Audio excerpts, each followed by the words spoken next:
What is good, everybody? Welcome back to a brand new edition of El Boogie and the Bell. I am the Bell, El Boogie, and this is El Boogie. El Boogie, how are we doing?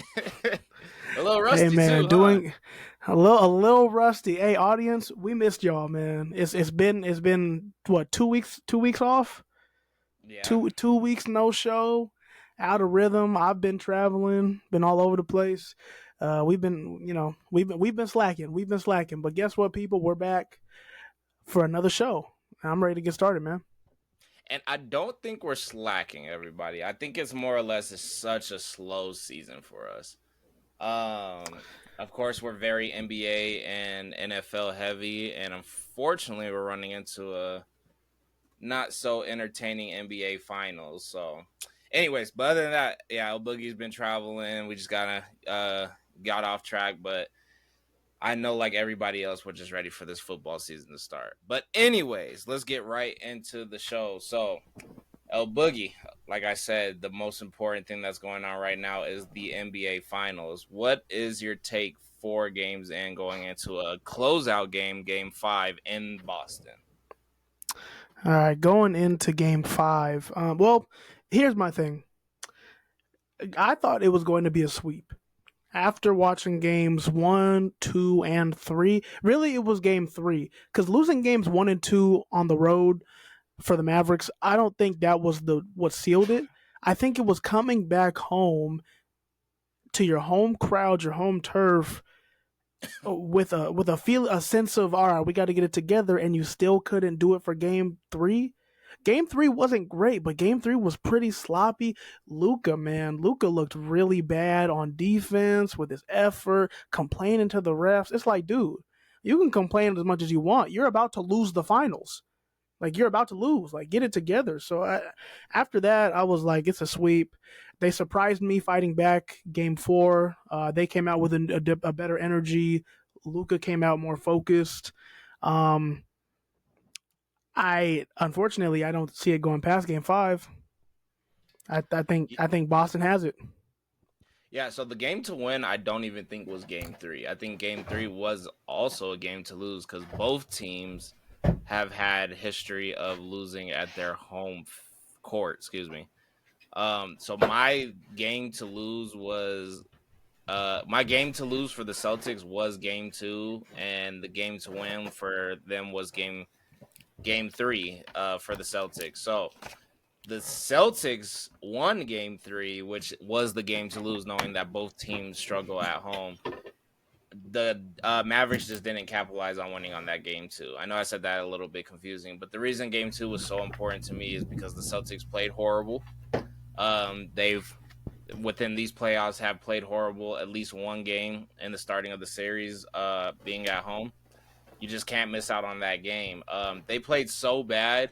In some way, somehow, the Mavericks decided to play a little bit worse. You know, they just couldn't fire on all cylinders against a team that's so stacked that it basically gave them an opportunity to win the game. I thought that they were going to end it in the end, but it just didn't come to fruition. So I want to say that the series ended after game 2.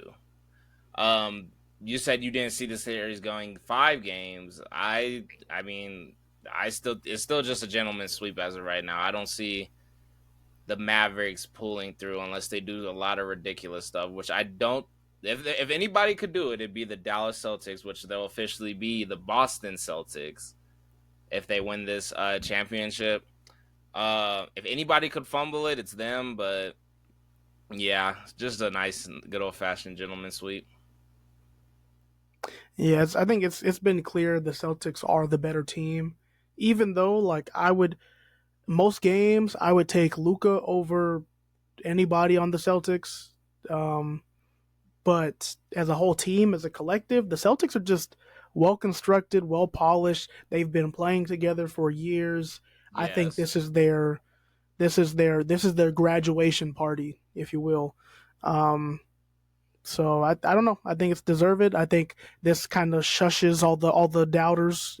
I was one of them too, saying they hadn't really proved anything during the regular season or the postseason up to this point. But here they are. They're about to be a champion. Well, I guess approved question to you, A everything. Bill. Oh, Go ahead. go ahead. No, you got it. What's your question? My question to you is going to be: who do you think deserves to win the Finals MVP? I think Jalen Brown, hands down. I think Jalen Brown really filled them the first two games. Kristaps, of course, went crazy game one. Unfortunately, he's out for the rest of the series.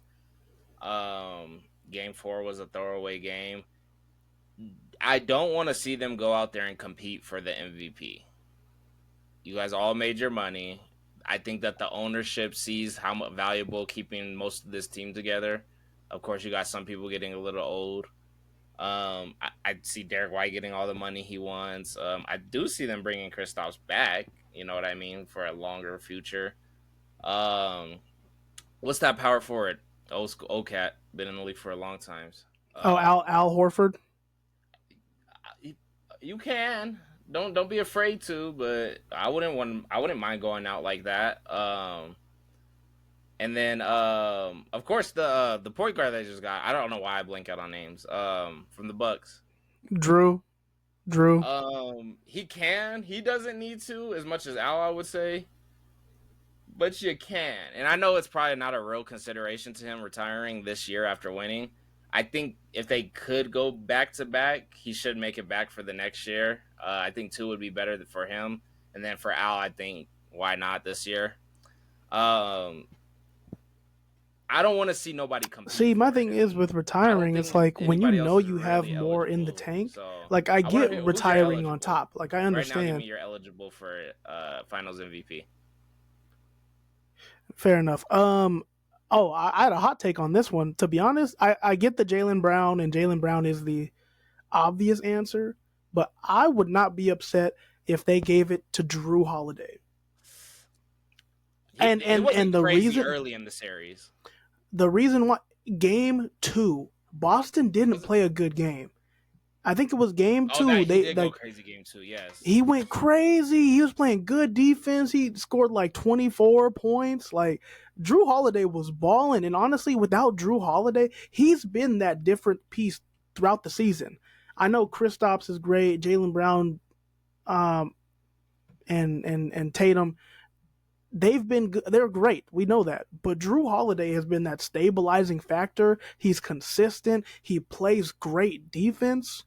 Like I get it, you're not going to stop Luka from scoring, but he's made it hard on Luka. Like he's given Luka a run for his money. Um, and yeah, and when you need points, he can make it. When they leave him open and he has a wide open three, he makes it. So I don't know. Personally, I think Drew Holiday is very underrated. And if he had a really good game five, I would not be surprised if they gave him the finals MVP.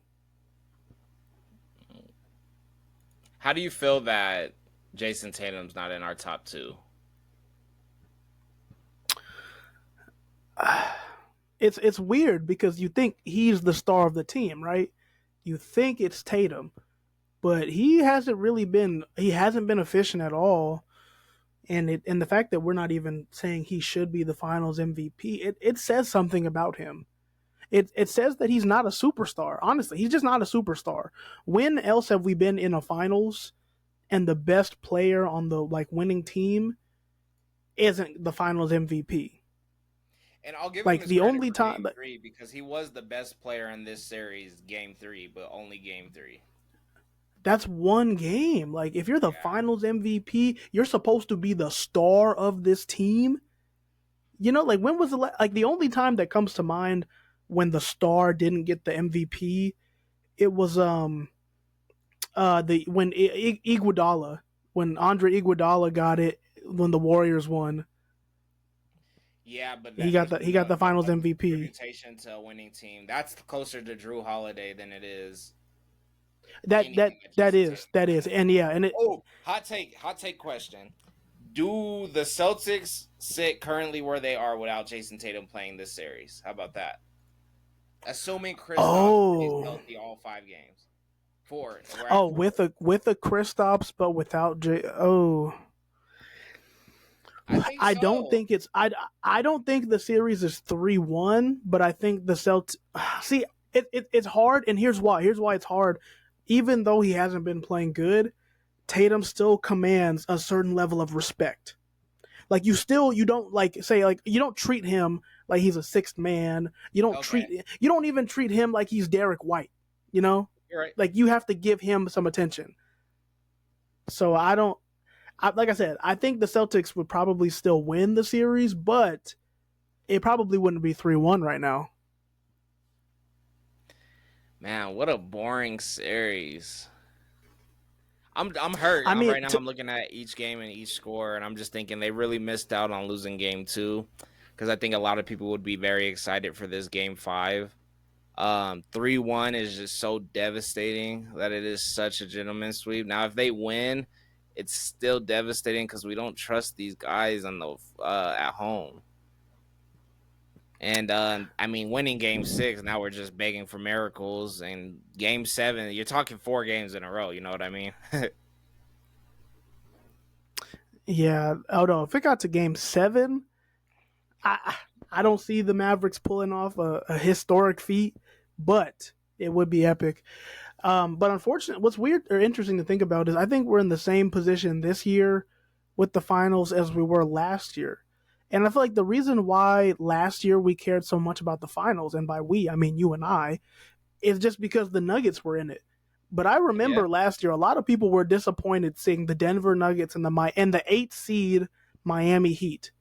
in the People were final. like, "Oh, this final sucks. Oh, this is boring." This I feel like we're in the same boat, and it's just different for us now, just because our team isn't in it. And But what I I expect out of a so and it's frustrating a little bit because what you expect out of I have bigger expectations for this Mavericks teams than I did for the Miami Heat.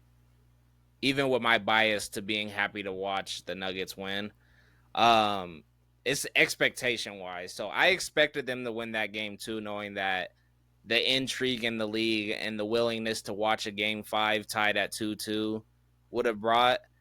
This one sucks for me because after game 3, you could see the Celtics walking away with that momentum of, oh yeah, we won our finals, and I just don't think that's that much fun for the viewership. And I could see how last year a lot of people felt the exact same way, where it's like, wow, we are honestly 110% one away. But with that said, you got to remember in the finals last year, guess what game that the Heat won?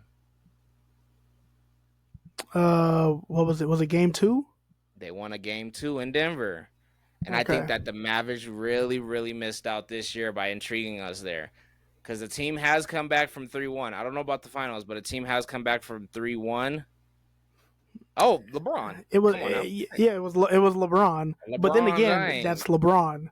But it That's changes LeBron. it when you go down 3-0 and a team is very confident. So whatever you guys can do right, a team has 3 opportunities to do what they did 3 times before. And I don't like the odds at all.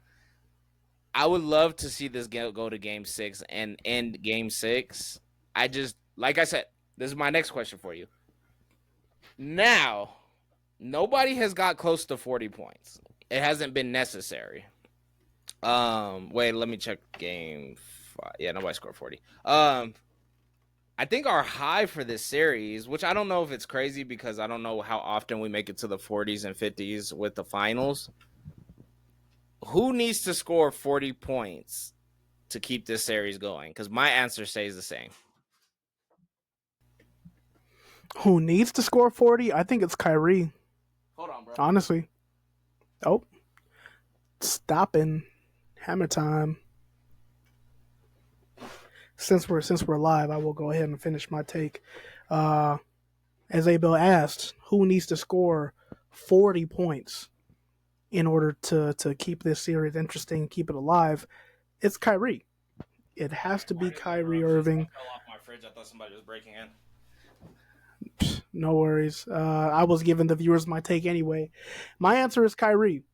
Has to be Kyrie because you're going to get 29, 30 points from Luka anyway, but 40 points from Kyrie on top of that, now you're okay, the Mavericks win game 5.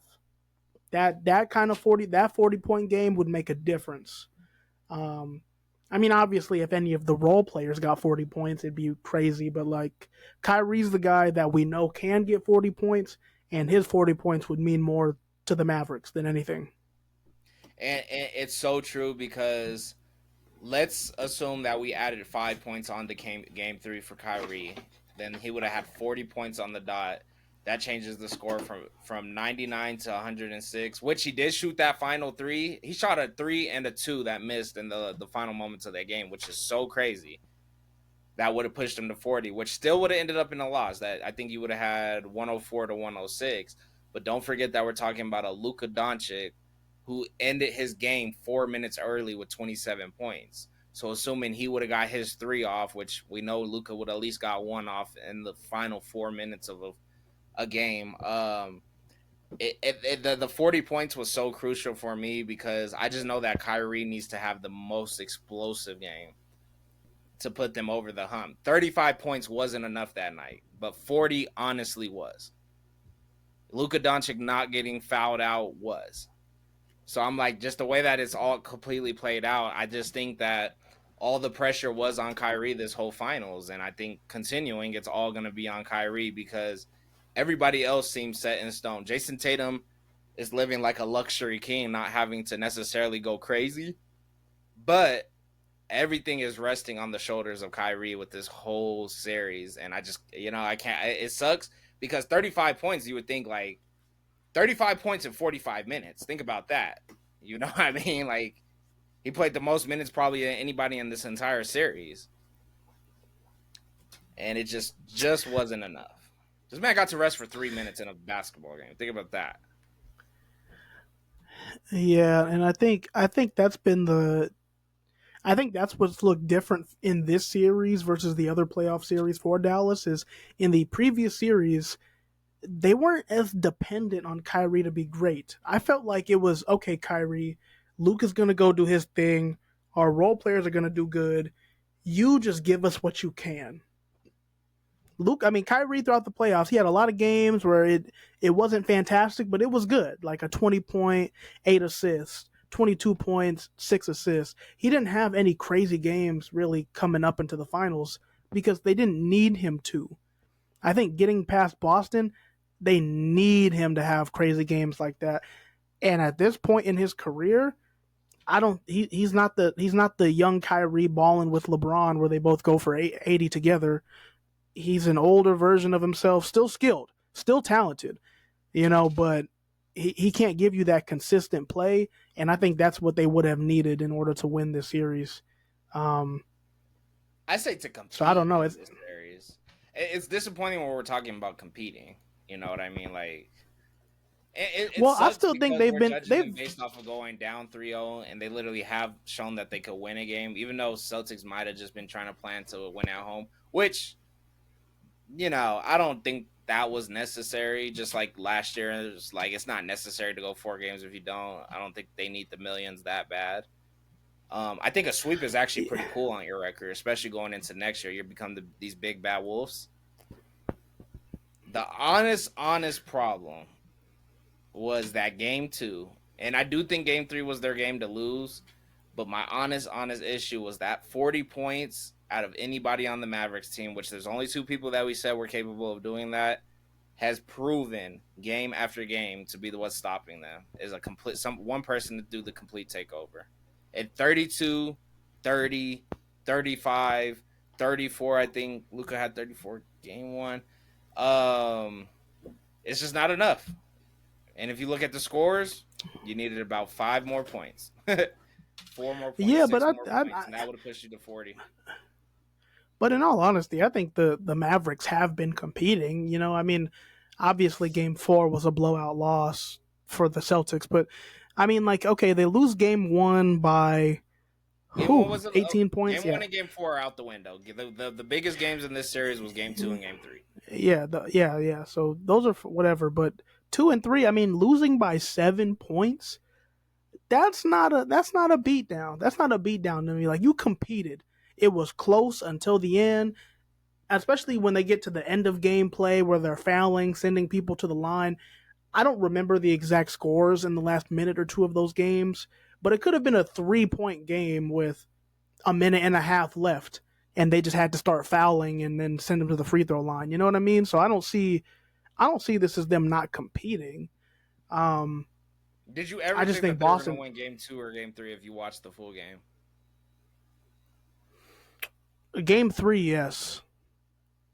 Game three, yes. Game Game two, 3, I just if didn't feel it. I never felt it. They were playing from behind against a stacked I team. see game two, I knew they were gonna lose because even when Jason Tatum was bad and Jason and Brown wasn't having a good game, Drew Holiday was cooking, and it's like, all Yeah, right, he went off.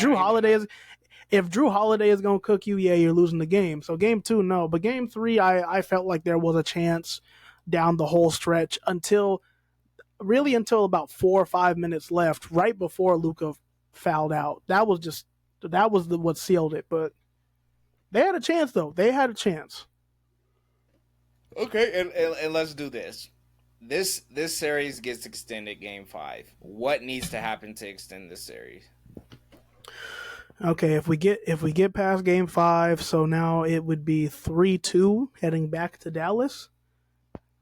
That concerns me if I'm the Celtics.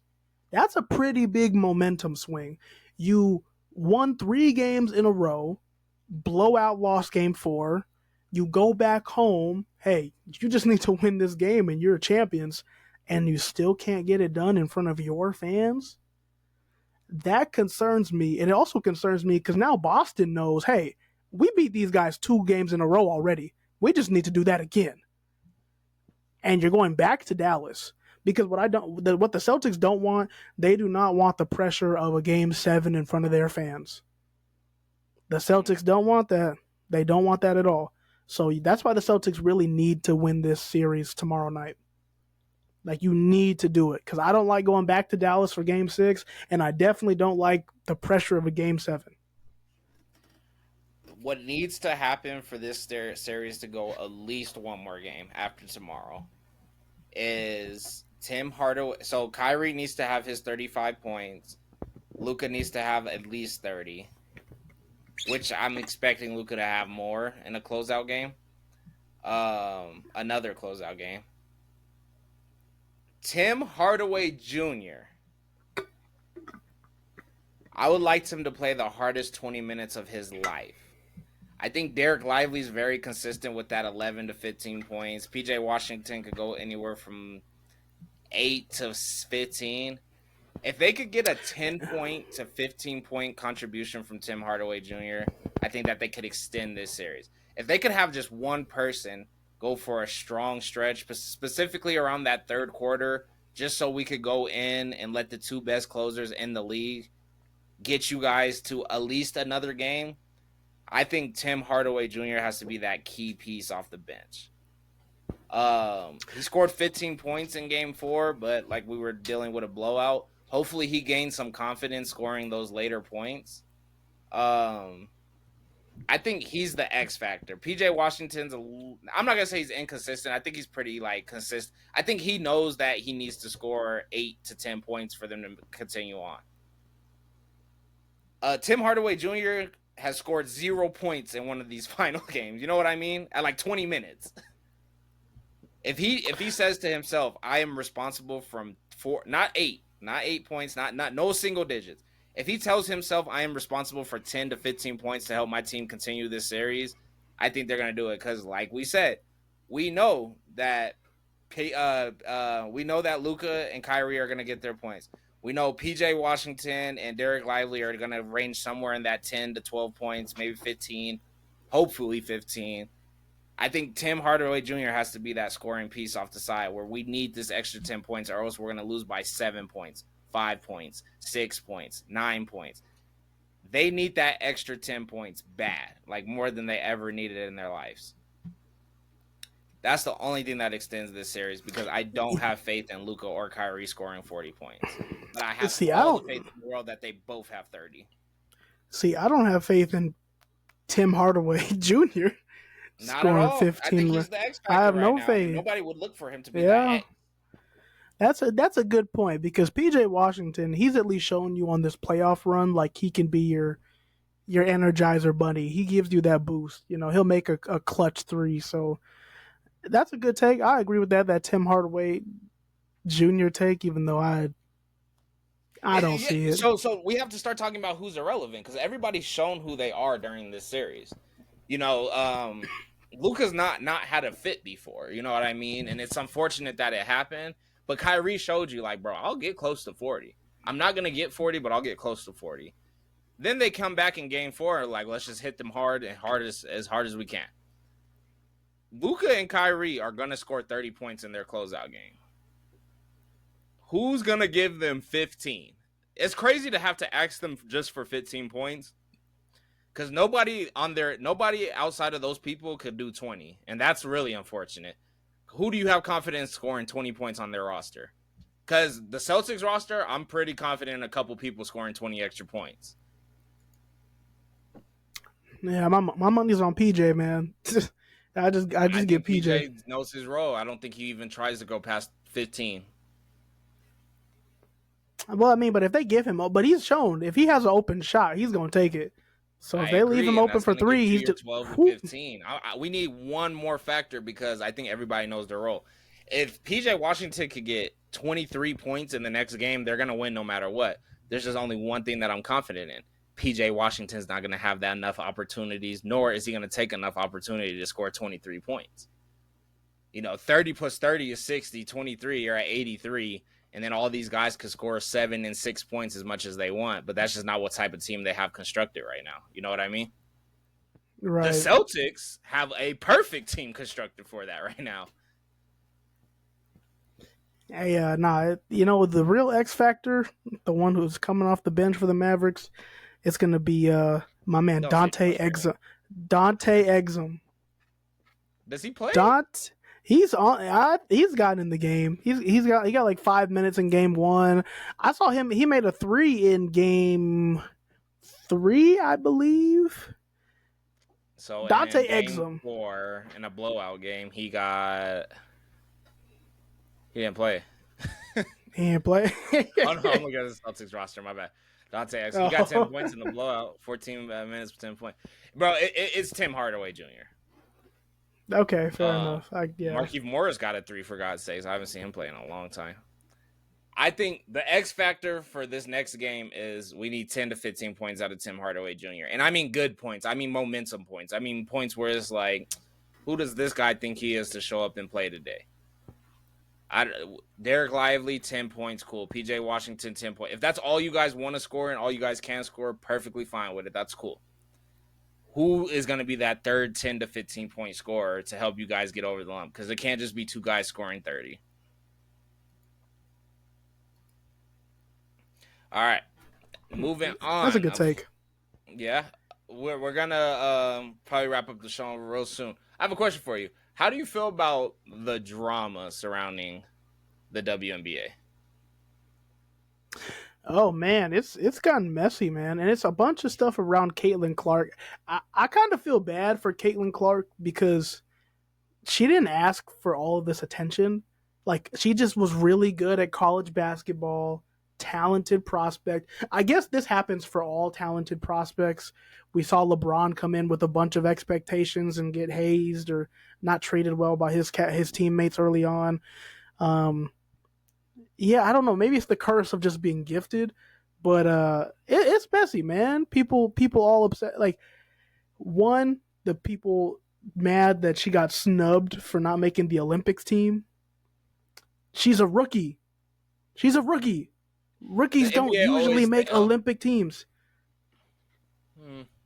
Well, other than actually, no, not even. Like, yeah, rookies don't usually make it. Now, young players, sure, but a rookie. They always take one rookie with the NBA. I mean, with the USA team, they always take one rookie. They take one rookie. Yeah, who's the rookie on this year? When he was a rookie. Who's the rookie on this team?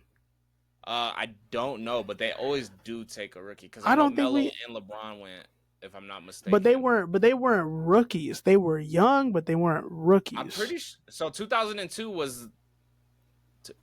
Oh yeah, it was 1 year in, huh? 2004. Yeah, so they're 4, 8, 12, 16, 20, 24. Yeah, you're right. They were 1 year in.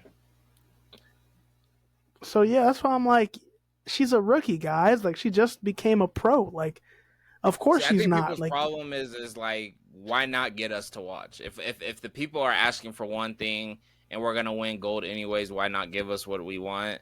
And why not help build one of the greatest legacies that is being built? Not even by choice. I mean, I'm sure she goes out there and practices every single day to become one of the greatest. I'd say put Angela Reese and the Cameron girl. What's her name? Cameron Reese? Cameron Brink. Brink? Cameron Brink. If Yeah. anything, if any rookie should have been put in, it should have been Cameron Brink. Because honestly, I know Caitlin Clark is like the wow player. Cameron Brink is a freaking monster. Like she's a Oh person on an shit. Olympic team who would make a difference. So she should have been in, not Caitlin. But whatever. That's beside the point. See, I think and it sucks because it happens during their season. You know what I mean? Like it. I don't know. The one thing I'll say about the WNBA, it's a complete mess, but I do enjoy how they're getting time, attention. If our show was from 5 years ago, we wouldn't even think about bringing nothing like this up. Um, I like the attention that they're getting. I like that they're appealing to women. I don't necessarily love the soul proper aspect. I don't love the messy aspect, but if it's bringing more time and attention, like, hey man, at one point my girl was subscribed to Zeus, so I'm not gonna sit here and lie like I didn't peek over her shoulder, and I'm serious. I didn't. I'm not gonna sit here and lie like I didn't peek over her shoulder to watch, just because it's so like ridiculous. I do think that the women are competing at a high level. Like I could watch a full quarter without just thinking like, what the hell am I watching? I always could. I could watch high school and college and all that. Like I never thought that the sport was dumbed down because women were playing it. I actually think that they play at a high level and it's cool. There's a dunking aspect ratio that's just not common, but I can't speak on women not dunking if I can't dunk myself. So, with all that being said, I would like to say like they're doing good. Take a little pressure off of what's her name? Because Cody's protege. You remember her? I think she plays for the LA team. She's another white Hmm. girl. She was kind of a big deal. She made it to the league. See, this is the problem with the WNBA. I Like, don't why know. we're talking about three rookies instead of 15 players in the WNBA. We should have 15 go-to players. Don't get me wrong. Can you if I told you who are the from 6, 7, 8, 9, 10 on the Nuggets team, you might only be able to get one. Now, if I told you the Pacers, you probably can't get none. If I told you the starting lineup for the Charlotte Hornets, you probably look at me crazy and just say I thought LaMelo plays all five positions. My point is like seize your opportunities. At least let's go from 3 players to 4 because there's way too much pressure on one, and we pretend like it's 3 of them who are getting a lot of attention. Too much pressure on one, 3 total, and you have a league of 8 times 12. That's a lot of human beings. That's a Let's lot, but get other storylines going other than people bullying the biggest star. what's crazy about the WNBA that I didn't even realize is that the turnover ratio is so high. Like I didn't Oh, they realize be it's wilding. actually it's easier to make an NBA roster just because there's 30 teams. When there's only 12 teams, there's so few roster spots. Like it was a stat like only like 8 or no, it was something crazy like a single digit number of the women that got drafted this year made the rosters. Wow. Like a lot of drafted players don't make the roster in the WNBA. A lot of really talented women don't find a team to play for. They get cut, We are talking released, about eight whatever. teams, though.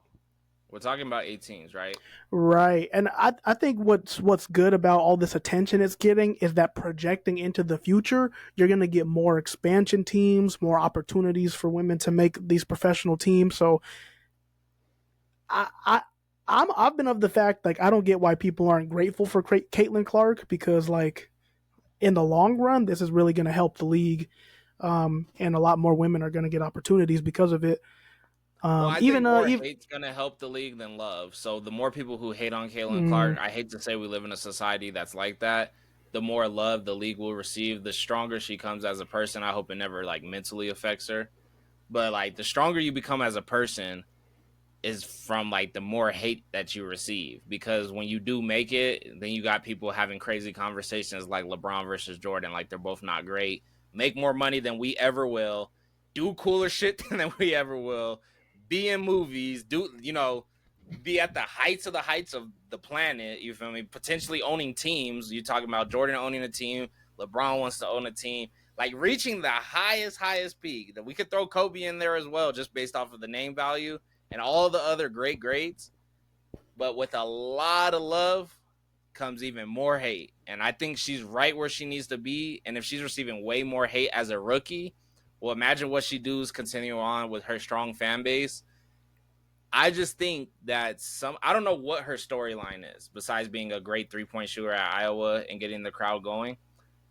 But whatever her blueprint is, if I'm a up and coming lady or potentially one of the older players in the league, I would start looking at the blueprint and start playing it as much as I can. And if you have a bunch of small ones, it's okay to be under the big dog because you're growing a league.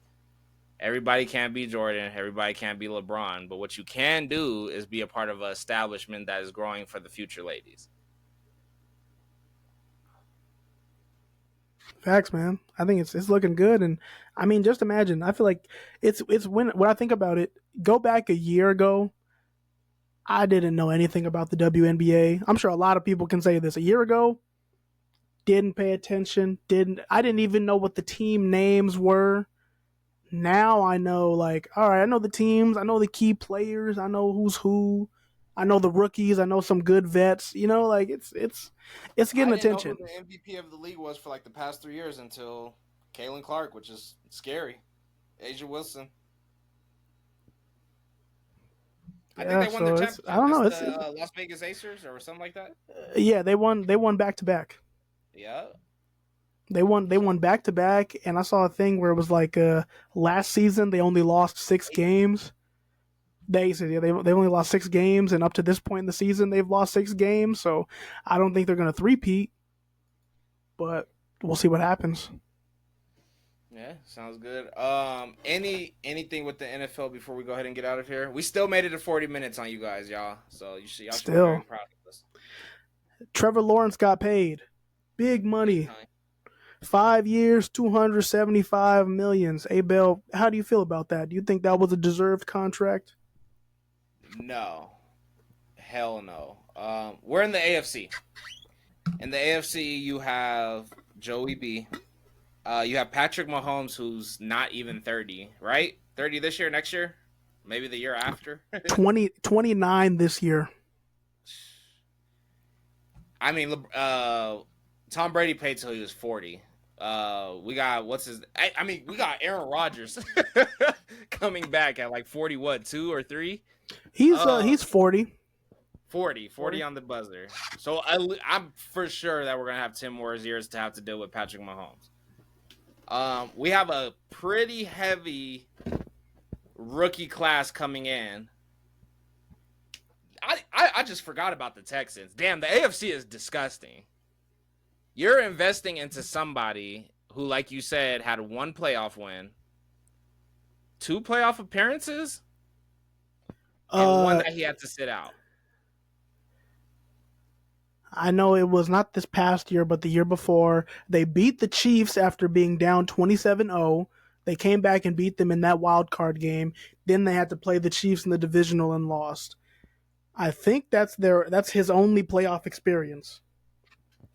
So my overall take is hell no. Quarterback of the future, no. Injury prone, yes. Quarterback of the future for that price, no. What did and what's his name for the Dolphins? He's still on his rookie contract, or he just extended? He is on his. He's going to play on the fifth year option this year. They have not signed him to a long-term extension yet. I'm sure the team and his agents are working on it, but no deal right now. See, I'm trying to be respectful to Trevor Lawrence because it's not like he deserves Seattle Seahawks quarterback Geno Smith. He doesn't deserve that type of contract where it's like, yeah, you're a starter, congrats. No, he deserves like, you're a contender, congrats. The only thing is like there's no proof of contention. There's no proof like, okay, well, we're gonna try to build a team and maybe get a guy for the future. Like, no, he's still so young that he deserves his big contract. It just should not be nowhere near people who have proven track records like a Joe Burrow, a Patrick Mahomes, and sadly, the team that made it. Oh my god, I don't even want to. He's not even close to Lamar Jackson. Like they're not even like what Lamar Jackson is for the Baltimore Ravens. Trevor Lawrence has never even been able to pick up half of those pieces and put those together for his team. Patrick Mahomes has like a crazy talented defense, but in his earlier years, it was 100% offense based. But his real comparison is to who was I just about to say? His real comparison was to I'm trying to think AFC. Nah, bro, fuck no, he doesn't. Go ahead. What do you think? I just named so much heat that it just made me uncomfortable trying to compare him to those do guys. you.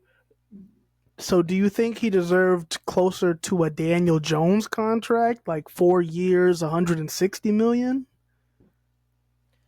Daniel Jones deserved $2 million for 5 years, with the fifth-year player option to retire.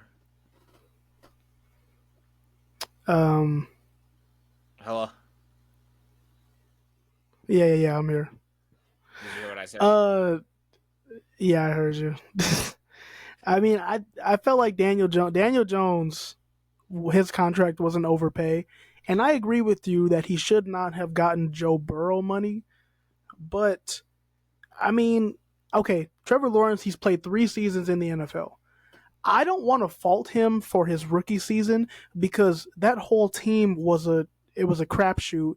The head Urban Meyer did a terrible job as a head coach. The team was dysfunctional, disorganized, and he's a rookie coming into the NFL. So I scratched that whole rookie season. Year 2, Doug Peterson comes in, a proven coach. He gets some good coaching. They make it to the playoffs.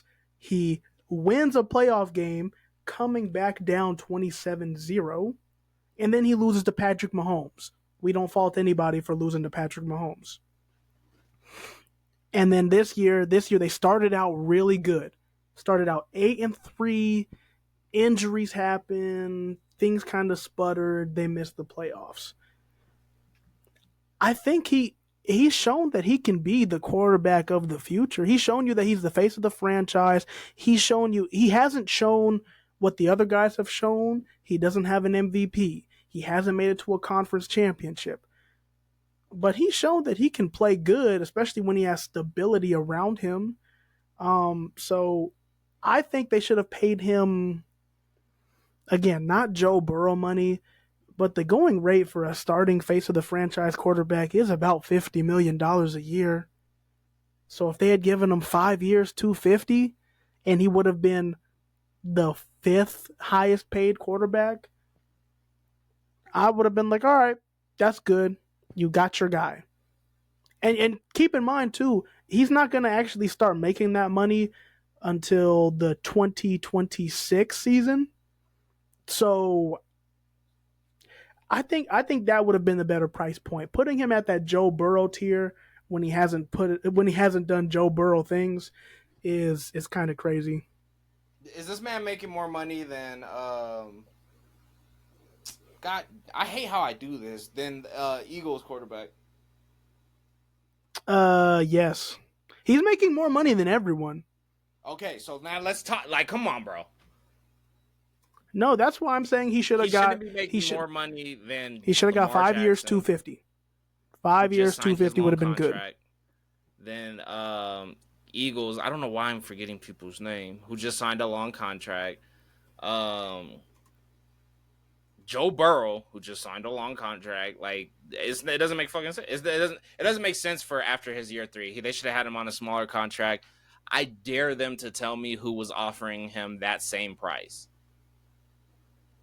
Like, what team was offering that same price? We'll have to Google it a little bit, but anybody who was offering nobody, him that $275 million. Here's the thing, though, when it comes to signing quarterbacks, the earlier you do it, the better.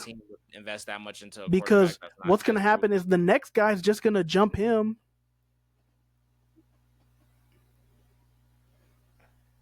You there? Hello. Might have lost you. Oh boy. Oh, guys. All right, you here? Oh, yep, I'm here. Okay. So the next guy's gonna jump him, and then what? And then it's going to keep getting worse and worse. If they would have kicked the can down the road another year, and then let's say somebody starts making 60 million, then Trevor's agent's going to be like, yeah, now we want 60 million.